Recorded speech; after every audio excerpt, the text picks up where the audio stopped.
शायद जोधपुर की ऐसी कोई संस्था नहीं रही होगी जहां वो अध्यक्ष, मंत्री या संरक्षक या किसी पद पे न रहे हो। जोधपुर की 200 से ज्यादा संस्थाओं को संभालता था वो एक आदमी। गीता भवन जैसी विराट संस्था भी वही संभालते थे। पर उस आदमी का नियम था, बड़ी ऑफिस थी, बड़ा बिजनेस था, जमीनों का बड़ा धंधा था। मीटिंग में बैठा है कि कार्यक्रम में बैठा है कि ऑफिस में बैठा है कि कहीं भी बैठा है, जैसे ही 12:15 बजती वहां से खड़ा हो जाता। मंच पर बैठा है तो भी नियम क्या था, 12:35 पर वो, उनकी धर्मपत्नी, उनका बेटा और उनकी धर्मपत्नी यानी बहुरानी, ये चारों लोग जीवन भर हमेशा एक थाली में बैठ के उन्होंने खाना खाया। उन्होंने अपने बेटे से कह रखा था, बेटा उतना ही बिजनेस फैलाना, उतना ही काम फैलाना, उतना ही आगे बढ़ना कि 12:15 बजे से 12:30 के बीच अपन सभी लोग घर पे आ जाएं। और उन्होंने जीवन भर तक एक थाली में बैठकर अपने बेटे के साथ खाना खाया। जैसे ही 12:15 बजती, ऑफिस शटर नीचे, कोई व्यक्ति आया, साहब मुझे 12 लाख रुपए देने हैं, 3 बजे आना, वापस धंधे की शुरुआत करूंगा। 12 से 3 छुट्टी। मैंने खुद ने देखा हुआ है, कोई व्यक्ति आया और उनको कहा, साहब 15 लाख का वो जमीन वो देना है, मैं लेके आया हूं थैले में, भैया अब मेरा बेटा मेरे भोजन के लिए इंतजारी कर रहा है, 3 बजे वापस आना, धंधे के बाद उस समय करूंगा। हम फैसला करें, हम जीने के लिए कमा रहे हैं या कमाने के लिए जी रहे हैं, निर्णय कर लो। हम जीने के लिए कमा रहे हैं तो जीवन को व्यवस्थित कीजिए, और केवल कमाने के लिए जी रहे हैं तो अंधाधुंध लगे रहिए, इकट्ठे करते रहिए। अपने हर कार्य को व्यवस्थित कीजिए और घर को अपना टाइम जरूर दीजिए। बच्चे खाना खा रहे हैं, आप भी पास में बैठिए। कोई वहां धंधे में है, कोई वहां दुकान में घूम रहा है, कोई किटी पार्टी में घूम रही है, कोई किधर घूम रही है, और घर बड़ा अव्यवस्थित चल रहा है। घर की अपनी मर्यादाएं हैं, घर की अपनी शालीनताएं हैं। साथ में बैठ के भोजन करो, साथ में बैठ के भजन करो। अगर आप चाहते हैं परिवार में प्रेम रहे तो साथ में बैठ के भोजन कीजिए। अगर आप चाहते हैं समाज में प्रेम रहे तो साथ में बैठ के भजन कीजिए। पर घर को अपना टाइम जरूर दीजिए। रात को सोने से पहले 15 मिनट, अगर घर में बूढ़ी मम्मी है, बूढ़ी दादी सा है, तो सीधे अपने बेडरूम में मत घुसिए कि नहाए धोए खाए पिए ऑफिस से आए और सीधे बेडरूम में घुस गए। ना बाबा ना, आपकी दादी, आपकी मम्मी भी आपका 10 मिनट समय लेने की हकदार है। आप अपने बेडरूम में बाद में जाइए, पहले 10 मिनट उनके पास जाके बैठिए। दादी साहब कैसे हो, मम्मी जी कैसे हो, हालत ये है। वो तो बेचारी तुम्हें आते जाते देख देख कर केवल मन को खुश करती है, 2 मिनट पास में बैठ नहीं पाते। आपको खुद को नहीं पता कि अभी मम्मी के कौन सा दर्द है या नहीं है, वो मुंह से बोल नहीं रही कि आपको तकलीफ ना हो, और आपको पूछने का समय नहीं। इन्वेस्ट कीजिए, टाइम का इन्वेस्ट, और अपने मम्मी, बूढ़ी मम्मी के पास जाके बैठिए, बूढ़ी दादी के पास बैठे जाके, कैसे है दादी साहब, मम्मी जी कैसे हो, 2 मिनट पांव दबा दें। मेरे भाई, अगर आपके घर में 80 साल की बूढ़ी दादी माँ है, 90 साल की बूढ़ी दादी माँ है, आप बड़े किस्मत वाले हैं। क्योंकि याद रखना, बूढ़ा पेड़ फल तो नहीं देता है पर छाया जरूर देता है। और आप किस्मत वाले हैं कि वयोवृद्ध लोगों की छाया है। उनके पास जाओ, 10 मिनट उनके पांव दबा दो।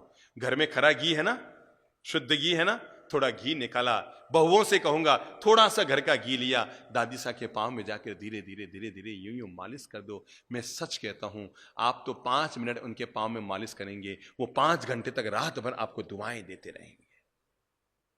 जो बहुएं, जो बच्चे रात को सोने से पहले अपने दादा दादी की सेवा करके सोया करते हैं, उनकी रात रात नहीं होती, उनकी हर रात दिवाली बन जाती है।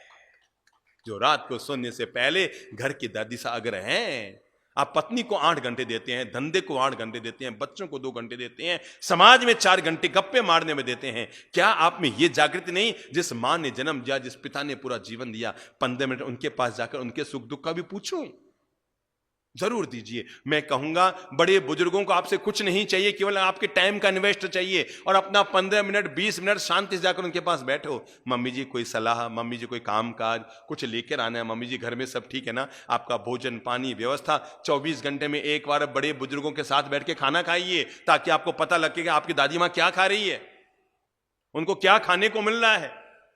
मैं कई अमीर घरों में गया हूं जहां पर उनके अभिभावक मुझे कान में कहते हैं, बाप जी हमारे बेटे ने समझाओ नहीं, बाप जी भोजन तो कम से कम सुख से दे।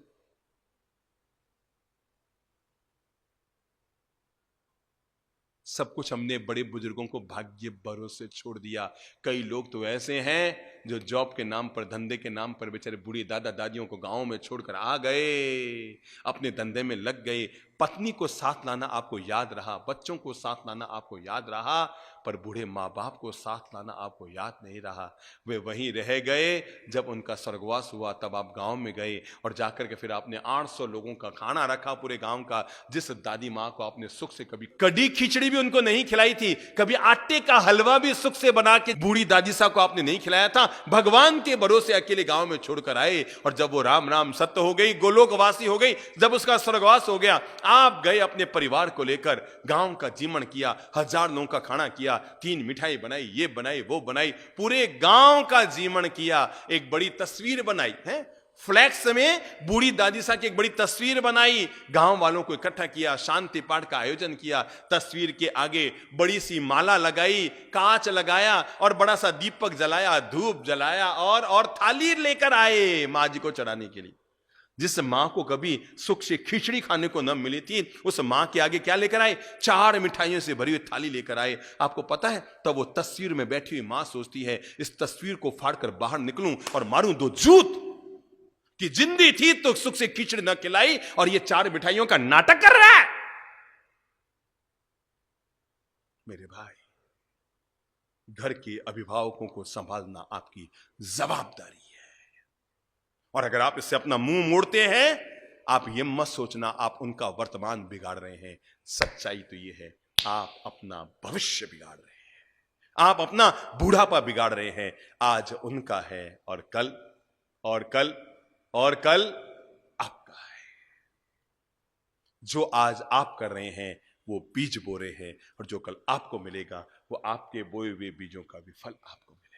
आज की जो बात आपसे अनुरोध करना चाह रहा हूं वो है, मन बना लो। मैं अपने घर के बड़े बुजुर्ग अभिभावकों का मान सम्मान गौरव का ध्यान रखूंगा, उनको अपना समय दूंगा, उनके साथ थोड़ा बैठकर मीठी बातें करूंगा, उनके सुख दुख की बातें करूंगा, उनसे सलाह लूंगा, उनका मार्गदर्शन लूंगा।